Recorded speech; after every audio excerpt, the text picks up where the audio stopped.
السلام علیکم ورحمۃ اللہ وبرکاتہ۔ صلو علی الحبیب صلی اللہ تعالیٰ علی محمد صلی اللہ علیہ وسلم۔ مردوں کے زندہ ہونے کا واقعہ۔ اس کا واقعہ یہ ہے کہ بنی اسرائیل کی ایک جماعت جو حضرت عزرائیل علیہ السلام کے شہر میں رہتی تھی۔ شہر میں طاعون کی وبا پھیل جانے سے ان لوگوں پر موت کا خوف سوار ہو گیا اور یہ لوگ موت کے ڈر سے سب کے سب شہر چھوڑ کر ایک جنگل میں بھاگ گئے اور وہاں رہنے لگے۔ تو اللہ تعالیٰ کو ان لوگوں کی حرکت بہت ناپسند ہوئی، چنانچہ اللہ تعالیٰ نے ایک عذاب کے فرشتوں کو اس جنگل میں بھیج دیا، جس نے ایک پہاڑ کی آڑ پر چھپ کر اور چیخ کر بلند آواز سے یہ کہہ دیا کہ موتو، یعنی سب مر جاؤ۔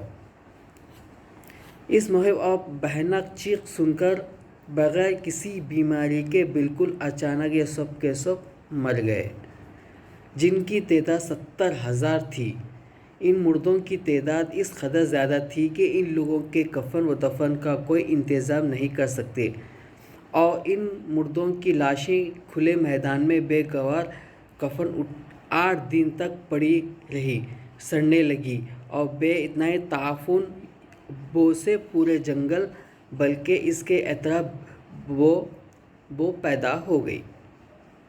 کچھ لوگوں نے ان کی لاشوں پر رحم کھا کر چاروں طرف دیوار اٹھا دیا تاکہ یہ لاشیں درندوں سے محفوظ رہیں۔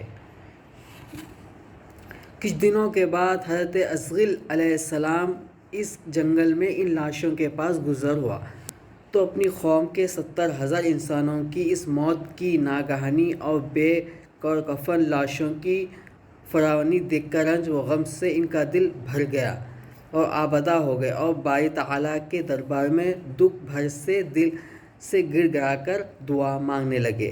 یا اللہ، یہ میری قوم کے افراد تھے جو اپنی نادانی سے یہ غلطی کر بیٹھے، موت کے ڈر سے شہر کو چھوڑ کر جنگل میں آ گئے۔ یہ سب میرے شہر کے باشندے ہیں، ان لوگوں سے مجھے انس تھا اور یہ لوگ میرے دکھ سکھ کے شریک تھے۔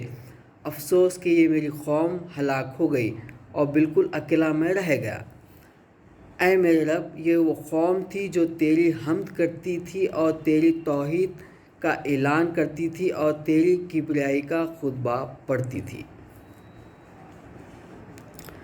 آپ بڑے سوز دل کے ساتھ دعا میں مشغول تھے کہ اچانک آپ پر وحی نازل اتری کہ اسے عزرائیل علیہ السلام، آپ ان بکھری ہوئی ہڈیوں سے فرما دیجیے کہ اے ہڈی